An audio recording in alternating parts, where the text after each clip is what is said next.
তাকওয়া অর্জন করলে মোট 3টা লাভ হয় কোরআন থেকে বলতে চাই। আমার হাত দেখে বলেন বদরগঞ্জের ভাড়া, বলেন তো সবাই তাকওয়া অর্জন করলে লাভ হবে কয়টা? 1 নাম্বার লাভ, কোরআনুল কারীমে আল্লাহ তাআলা বলেছেন ওয়া মাইয়াত্তাকিল্লাহা ইয়াজআল লাহু মাখরাজা, যেই বান্দা আমি আল্লাহকে ভয় করবে, আমার সেই বান্দা যখন কোনো বিপদগ্রস্ত হবে, বিপদে পড়বে, কষ্টে পড়বে, আঘাত পাবে, যত বড় বিপদ হোক, আমি আল্লাহর ওয়াদা, আমি আল্লাহ তাকে বিপদ থেকে উদ্ধার করব, এটা আমি আল্লাহ নিজের দায়িত্বে নিয়ে নিলাম। সুবহানাল্লাহ পড়েন আপনারা।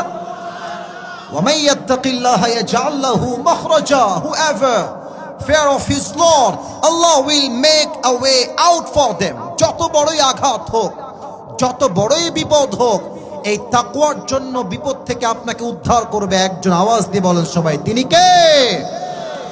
2 নাম্বার লাভ হলো ওয়ায়ারযুকুহু মিন হাইথু লা ইয়াহতাসিব, যেই বান্দা আল্লাহর ভয় করবে, আল্লাহ রাব্বুল আলামিন তাকে এমন এমন জায়গার থেকে রিজিক দিবে সে কখনো কল্পনাই করতে পারবে না। দেখবেন হুজুরদের বেতন কম। আমি আসিফ নিজে, আপনারা হয়তো বা অনেকে এটা অন্যদিকে নেবেন, বাট আমি এটা শো অফের জন্য বলছি না। আমার রংপুরের ভাইরা, সামনে মিডিয়া ডান বাম করলেই ট্রল শুরু হয়ে যাবে। সো আমি খুব বুঝে শুনে কথা বলছি, মেপে মেপে বলছি। আমার বেতন ছিল মাত্র 3000 টাকা। বলেন সবাই, কয় হাজার টাকা? 3000 টাকা।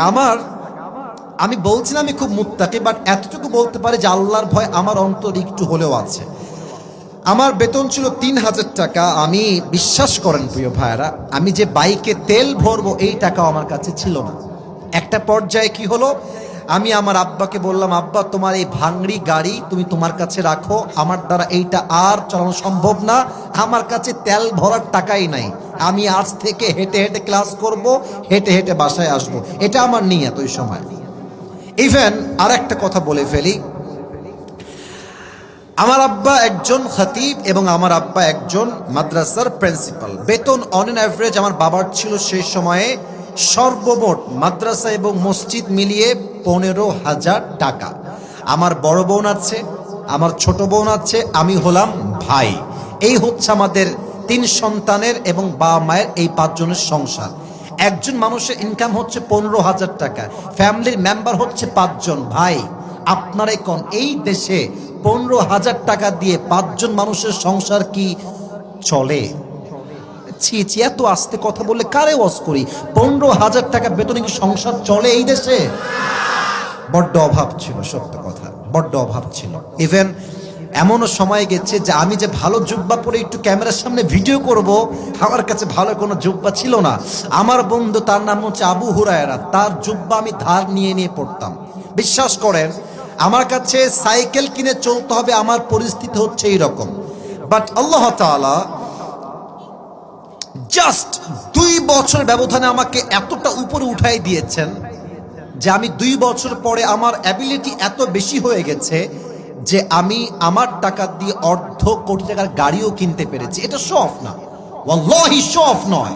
মূল বিষয় হচ্ছে 2টা। 1, যদি আপনি আল্লাহর উপরে ঈমান রেখে তাকওয়া অর্জন করতে পারেন। 2, আপনি যদি আব্বা আম্মার দোয়া নিয়ে চলতে পারেন। কসম খোদার, ওয়াল্লাহি বিল্লাহি তাল্লাহি, 3 কসম করে বলছি, আপনার সফলতা রুখে দেওয়ার সাধ্য কারো কাছে নাই যুবক ভাইরা, ঠিক কিনা বলে? আল্লাহ বলছেন তুমি আমার তাকওয়া অর্জন করো, তোমার রিজিক আমি এমন জায়গার থেকে দিব তুমি কখনো কল্পনাই করতে পারবে না। পড়েন সবাই দিল থেকে সুবহানাল্লাহ। আপনারা সবাই আল্লামা মামুনুল হক সাহেবের নাম শুনেছেন না? এত আস্তে কেন? শুনছেন না নাম আপনারা সবাই?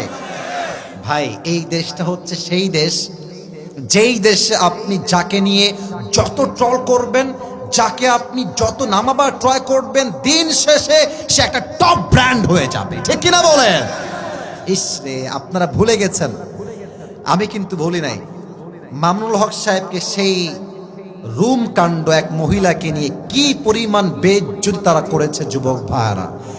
নারীর চরিত্র নিয়ে আমার চরিত্রে আঘাত করা, কোন নারীর কেলেঙ্কারি কোন পুরুষের উপরে দেওয়া, এটাই হচ্ছে পুরুষের জীবনে সবচেয়ে বড় বদনামের জায়গা, ঠিক কিনা বলে? মামুনুল হক সাহেবকে সেই কেলেঙ্কারি দিয়ে ধর্ষণ মামলা, ছি ছি ছি ছি, একটা আলেমের বিরুদ্ধে ধর্ষণ মামলা। Could you imagine that? আপনি ফিল করতে পারেন এটা কত মারাত্মক কথা? 3 বছরের জেল দিল। তিনি আবার বের হয়ে আসলেন। বলেন তো ওনার সম্মান কমে গেছে না বেড়ে গেছে?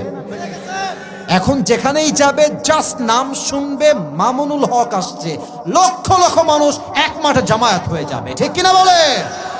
তো মামুনুল হক সাহেব একটা কথা বলতেন যে, আমাকে অনেকে বলে যে আপনি সরকারি চাকরি করেন, ইভেন অনেকে আমাদেরকে বোঝায় যে মাদ্রাসার শিক্ষক হলে, ইমাম হলে, খতিব হলে কোনো দাম নাই। মামুনুল হক সাহেব একটা কথা বলেছেন, আমার কানে এখনো এটা বাজে। উনি বললেন যে যেই সরকারি বেতনের টাকা পেয়ে আমাকে সুদখোরকে স্যালুট করতে হয়, ওই সরকারি চাকরিকে আমি গুল্লি মারি। কথা ঠিক আছে কিনা বলতে হবে যুবক ভাইরা আমার।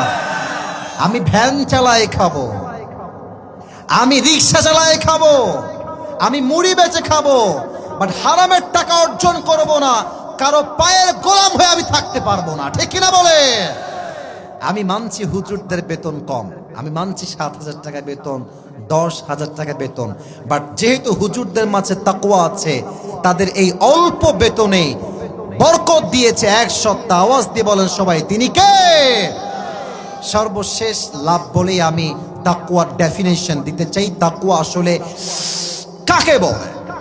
3 নাম্বার ব্যাখ্যা দেওয়ার আগে জানতে চাই, সবার থেকে উত্তর চাই, আমি নিজেও উত্তর দিব। আমাকে উত্তর দেন তো, ইসলামের দ্বিতীয় খলিফা যিনি ছিলেন, দ্বিতীয় খলিফা, সেকেন্ড খলিফা, তার নাম কি ছিল? ওমরে ফারুক ডাক দিয়ে বলছে একজন সাহাবী, তার নাম হচ্ছে উবাই ইবনে কাব রাদিয়াল্লাহু তাআলা আনহু। ডাক দিয়ে বলছে, হে উবাই ইবনে কাব, আমাকে বলেন তো, মা তারিফুত তাকওয়া, তাকওয়া কাকে বলা হয়? উবাই ইবনে কাব বললেন, হে ওমর, আপনি কি কখনো কাঁটাযুক্ত রাস্তায় হেঁটেছেন? কাঁটা, চতুর্পাশে কাঁটা আর কাঁটা। বলছে অবশ্যই হেঁটেছি। বলছে কেমনে হেঁটেছেন? আপনার হাঁটার স্টাইলটা কেমন ছিল? আচ্ছা, এখানে তো আমার টেবিল দেওয়া আছে, আমি দেখাইতে পারছি না, আমি জুতা পরে আছি, অ্যাপেক্সের জুতা। এটা মানে ব্র্যান্ড প্রমোট করার উদ্দেশ্য না, উদ্দেশ্য হচ্ছে এই জুতা খুব বেশি শক্ত না, যদি কাঁটা থাকে জুতা সহ কাঁটা সহ পায়ে ঢুকে যাবে। তো ওমরে ফারুক বললেন যে আমি কোন নর্মাল জুতা পরি না, আমি পরি বুটের জুতা, এমন চামড়া, এমন ভাবে তৈরি যে কাঁটায় যদি পাটা পড়ে যায়, look at my right hand, এটা হচ্ছে পা, নিচে হচ্ছে কাঁটা, যদি কাঁটায় আমার পাটা পড়ে যায়, জুতাটা এত শক্ত পরি যেন কাঁটাটা পায়ের ভেতরে ঢুকতে না পারে। আর হাতে কি রাখেন? বলছে হাতে আমি লাঠি রাখি, যাতে কোনো বাঘ, ভাল্লুক, সাপ, বিচ্ছু আমাকে কখনো অ্যাটাক করতে না পারে। উবাই ইবনে কাব বলছেন এটার নামই হচ্ছে তাকওয়া। সুবহানাল্লাহ পড়বেন না আপনারা সবাই? ওমরে ফারুক ডাক দিয়ে বলছে, হে উবাই ইবনে কাব, তাকওয়ার অর্থ তো আমি বুঝলাম না, তাকওয়া আসলে কাকে বলে?